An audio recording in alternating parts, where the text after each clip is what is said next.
Well, now we want to move into the Sahel region of Africa, particularly Niger, which is one of the three members of the Alliance of Sahel States, along with Mali and Burkina Faso, that have been drawing the attention of the world after they've kicked out French soldiers in all three, and in the context of Niger, also kicked out the American base and troops, which is, very rare in this day and age. And there's a lot of people wondering what's been going on with these popular uprisings, the military governments that have come from them, the kicking out of the various troops. So we are very honored to talk more about Niger by Alex Anfruns Millán, who's a journalist, a political analyst, and the author of the new book, Niger, Just Another Coup or a Pan-African Revolution, which I have to say is a great text. I really enjoyed it. Easy to read from 1804 Books, 1804books.com. Alex, thanks so much for being with us. Thank you, Eugene. It's a pleasure. The pleasure is all ours, and a lot we could get into here, and so this may be the first of a couple conversations, but let's start here. One of the things I think is important is, with the Niger and the Sahel more broadly, giving people some context about what they're seeing here with the mass protests, the popular uprisings, the new governments, like what's really driving them. And I wonder if you could give us some context about that in terms of poverty and other issues that really led people to rise up in such a profound way. Well, extreme poverty has characterized the Sahel for the last decades. Especially about every 2 decades, there has been a famine crisis in Niger. However, there is a blatant contradiction between the situation where the extreme poverty has prevailed and the exploitation of the fabulous resources that under the soil, and like uranium in the case of Niger. The exploitation of the uranium started in 1971 by a unique French company, Areva, which was a monopoly. This company had got extremely wealthy, while Niger had become one of the less developed countries in the world, according to the United Nations Programme for Human Development. So we should take both elements into consideration. We cannot take them separately. Just before the coup d'etat happened, at the end of July 2023, the extreme poverty had reached 42% of the Nigerian population. And that was under Bazoum's presidency, who was considered as a democratic government. And I wonder what kind of regime left behind half of the population and still pretend to be a democracy. There was a complicity and there was a culpability amongst many of those actors. The extreme poverty manifests in the lack of job opportunities, lack of education, access to electricity, healthcare, and so on. But besides all of these problems that the population was already facing, we should add the rise of terrorism. When young people cannot make a living and have a future with dignity, some of them become a prey of the armed groups that eventually use the religion as a pretext. So that was the case in Niger, but also in Burkina Faso and Mali. And definitely the poverty, but also corruption-based system has fueled the problems. And the consequence of that, the military took the power in order to reverse the situation.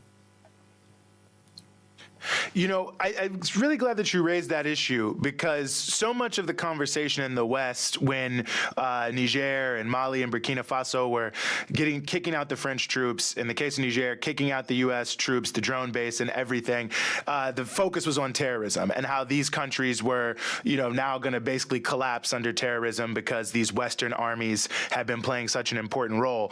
And I wonder how you think about that. I know there's been a lot of sort of criticism of the role of these foreign forces in the Sahel. I mean, were they really there to fight terrorism, or is it more of what I heard, certainly when I was recently in Niger, that the real purpose of these forces was to control the countries?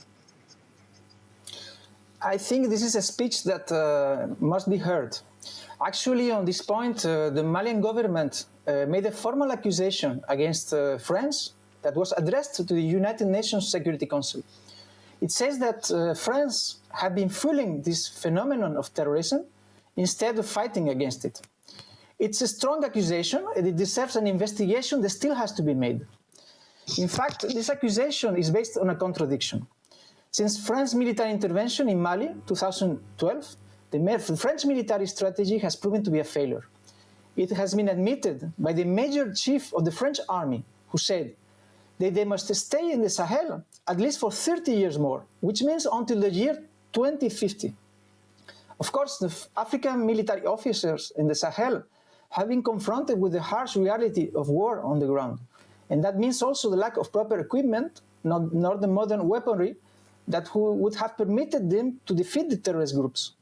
But it was denied to them by French army. And consequently, it became an occupier in the view of the African officers like Assimi Goïta and Ibrahim Traoré. They asked themselves, how come one of the most modern armies is not able to defeat those terrorist groups? So they came to power after having concluded that the French strategy was unsuccessful. And not only that, they have also concluded that instead of helping them to defeat the terrorists, the Western armies have been supporting both sides in order to justify the presence of Western companies in the Sahel, especially when the Chinese started to have a bigger influence since the beginning of the 2000s. Of course, the reason is that there are fabulous economic interests in the Sahel. So there is a strong suspicion about the role of Western armies that must be taken into consideration. It deserves an investigation, not made by Western nor UN observers, but by an African mission in order to reinforce and defend its sovereignty. So I would say that the real challenge is helping to defend the Sahel states against its enemies by finding the truth. It is vital for them to express clearly their views and to condemn the Western interference. I want to read a document. Please. It is a letter addressed to the United Nations Security Council, signed by Abdoulaye Diop, which is the foreign minister of Mali. Just a part of it. The government of Mali has several pieces of evidence indicating that France has made use of those flagrant violations of Malian airspace to collect intelligence for the benefit of terrorist groups operating in the Sahel and to drop arms and ammunition to them. So for me, it's clear. No, I think that's critically important and something I hope to see investigated more. It has to be heard and not dismissed as a conspiracy theory. One thing that you were certainly referencing, and I think we've all seen, I mean, Niger, all the countries of the Alliance of Sahel states, which I think it's also worth noting are also very young countries, the desire for more development is very clear. So I wonder what analysis you make here. I mean, it's still the early stages of all of these governments, but in the, for brief period we've had so far, what analysis you would make of the progress made by Niger and other countries on addressing some of these development issues that have been neglected by past governments? Actually, I defend the idea that there is a Pan-African revolution, and the facts are confirming my writings. For me, definitely, the CNSP authorities in Niger have been taking important steps in order to help the population. They share the idea that it is thanks to the people that today we are seeing a new dynamics in the Sahel, not only in Niger. So the changes don't come from the top, they come from below. First, people have been demonstrating its support to the CNSP authorities under the threat of a war. Secondly, because of the blockade, people have been living many months without the most basic needs like food and electricity. Finally, thanks to the African solidarity and the creation of the Alliance of the Sahel States, there was truck corridors coming from Burkina Faso that helped the Nigerian people. That's how Niger have overcome those difficulties when the coup d'etat happened, and there were many hostilities against it. So, in response to that, the CNSP authorities have understood that there is the people that has to continue playing the main role in the upcoming days. I will quote a remarkable speech that has been pronounced by President Tiani, which essentially says that the people must finally benefit from Niger's national resources. And this has been repeated many times by the CNSP authorities. Since the coup, it's becoming usual to see different measures taken by the CNSP in order to help Nigerian people, especially the medical measures. And as you may know, there is a lack of health centers and facilities in many African countries. Most of the existing structures are private. Then, most of the time, people don't have enough money to cover basic medical needs. Now the CNSP have reduced to half the price many health services, and for the first time, thousands of people can get access to healthcare. So these actions are being taken to dignify people, especially people without a regular job and families that are lacking resources. Now, the CNSP are not only helping people on a material level, but also on an intellectual one. They are currently raising awareness on the real causes that lies behind the problems of underdevelopment. CNSP is now helping historians to rewrite African history, because until now, only old French colonial power was able to put its version of history into people's mind. So in many aspects, there is a complete reverse of the situation in the Sahel. And to me, popular education is key in the current phase of the revolution. You know, I'm glad you raised the issue of Pan-African revolution, because I think, you know, a lot of the discussion around the Alliance of Sahel states, in the West at least, is sort of about Russia and, you know, the Niger, Mali, whoever, are just portrayed as subjects, you know, like they are the Russia's, they're being puppeteered by Russia or China or whoever it may be.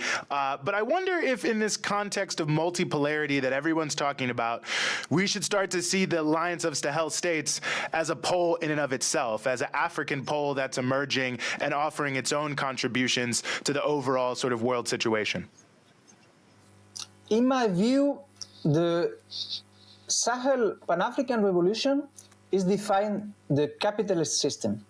As Samir Amin explained very well, in creating a bloc of African countries that changes the situation, because these are economies that are specializing in sending raw materials to abroad. And this is not a system that can stand anymore. I think we talked about multipolarity. It is a fact that it has been changing the face of the world in the last years. And I would say that this is a new Cold War situation, with NATO having a key role in the destabilization of the South. NATO is seeking to attack multipolarity. NATO's aim is to rule the world, impeding countries like China to become serious competitors vis-à-vis the US empire. NATO's strategy is designed to avoid that, no matter how much chaos is being spread in the meantime. So definitely, multipolarity has got stronger after the creation of the Confederation of Sahel States. And we can see it now. Senegal and Chad governments are also saying that they will send the French army back home. As we can see, dynamics of the Sahel state is just at the beginning. It's an upheaval, considering the situation that has prevailed since the African independence in the 60s decade. Niger government established new partnerships with countries like Iran, Turkey, Russia, or China in the beginning of this year. And it was a decisive step that permitted to defeat the strategy of ECOWAS, based on a blockade and a cruel, illegal sanctions against the Nigerian people. So it is vital to reinforce this counter-hegemonic bloc of African countries against the imperialist powers. It allows millions of people across the African continent to expect a better future for their children. Of course, there is to be expected that France and other Western countries will try to attempt against the stability and sovereignty of the Sahel states. I want to conclude by this idea. The Confederation of the Sahel States are good news for people's struggles in the global South, because they are seeking for a true development.